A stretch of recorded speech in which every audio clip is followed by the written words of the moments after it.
bassin d'Yellow Marbé, c'est un bassin qui est très important à l'échelle nationale. C'est un bassin qui totalise une capacité de stockage de 5 milliards, c'est-à-dire le 1/4 de la capacité de stockage nationale en termes d'ouvrages hydrauliques, de barrages principalement. C'est un barrage très important pour l'approvisionnement en eau potable du moment qu'il contribue dans l'alimentation en eau potable de presque 10 millions d'habitants, c'est-à-dire presque le 1/4 de la population nationale. C'est un bassin également qui contribue dans l'irrigation de 3 périmètres irrigués qui totalisent près de 30% des périmètres irrigués à l'échelle nationale, des grands périmètres irrigués à l'échelle nationale. Malheureusement, c'est le bassin qui a été le plus touché par la succession de 6 années de sécheresse. Durant ces 10 dernières années, le bassin affichait en fin de chaque année hydrologique le taux de stockage le plus faible, qui ne dépasse guère les 5%. Et donc l'agence du bassin d'Eau Marbé, c'est un acteur principal en matière de gestion, de planification des ressources en eau à l'échelle de ce bassin, se trouve donc confronté à la gestion de cette ressource au niveau de ce bassin, après, dans ce contexte de déficit hydrique, qui est désormais une donnée qui est structurelle, avec laquelle il faut faire dans l'élaboration de toute politique publique, et notamment celle de la gestion des ressources en eau.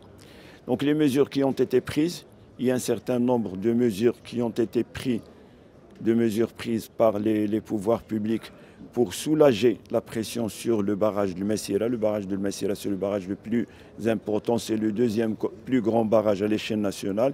C'est l'ouvrage le plus important à l'échelle du bassin d'Eau Marbé, et dont les eaux sont destinées à l'alimentation en eau potable non seulement à des villes qui sont à l'intérieur du bassin d'Eau Marbé, mais des villes qui se trouvent à l'extérieur de grandes villes telles que Casablanca, Barchid, Stade et même Marrakech. Et donc pour soulager la pression sur ce barrage, il y a des projets, de grands projets de dessalement, le grand chantier de dessalement de Domer, donc le dessalement de Sefi, le dessalement du Jdida. Actuellement, le renforcement de l'alimentation en eau potable à partir du dessalement du Jarf de la partie sud de Casablanca, de Stade et de Barchid. Il y a également le grand chantier ou le grand projet de l'autoroute de l'eau, c'est-à-dire le transfert depuis le bassin de Sbou vers le bassin de Bourguerak pour l'alimentation en eau potable, notamment de Casablanca, et en l'occurrence donc par conséquent le soulagement de la pression sur le bassin sur le barrage de Messira.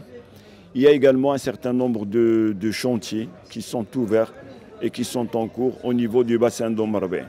Ces projets, c'est notamment le renforcement de l'offre en eau à travers la réalisation des barrages. 2 grands barrages sont en cours de réalisation, un barrage sur le Ouad el-Khdar, un barrage sur le Abni Mellal, barrage Tchekzirt. Il y a également un barrage qui va démarrer incessamment, courant 2025, c'est le barrage de Turza à Zilal. Il y a également, toujours en matière de renforcement de l'offre, la réutilisation des eaux usées et purées, notamment à travers l'opérateur de l'OCP, donc qui réutilise actuellement près de 20 millions de mètres cubes annuellement, sont réutilisés surtout en matière d'eau industrielle. Il y a également, à côté de renforcement de l'offre, la gestion de la demande qui passe notamment par l'économie de l'eau, c'est-à-dire la reconversion, le programme de reconversion en irrigation et irriguée surtout au niveau des périmètres irrigués par les offices de mise en valeur agricole, mais également par le privé.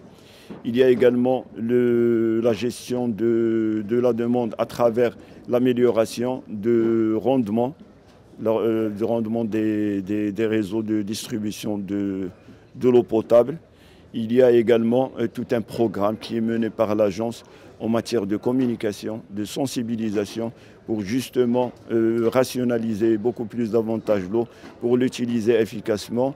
Et ce programme qui touche tous les usagers, qui touche les écoliers, mais également les industriels et tous les citoyens.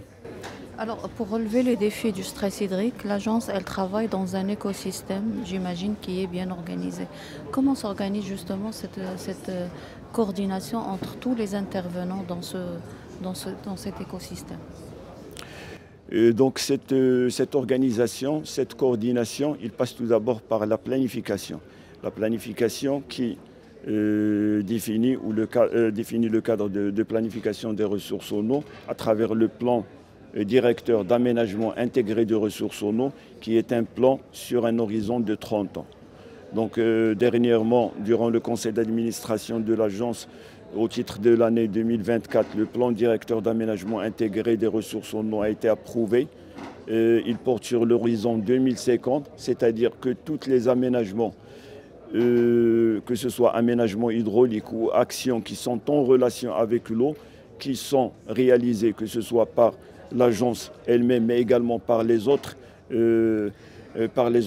parties prenantes, sont incluses et tous les programmes sont inclus dans ce plan, que ce soit des actions de département de l'agriculture à travers les offices de mise en valeur agricole, les actions menées par quelques opérateurs tels que l'OCP, les actions menées par les régies, notamment la RADET pour l'amélioration des réseaux de distribution. Donc tous ces programmes font partie du programme intégré d'aménagement intégré des ressources en eau. Et bien sûr, le législateur a mis toutes les dispositions nécessaires pour que l'élaboration de ce plan directeur soit réalisée dans un cadre participatif.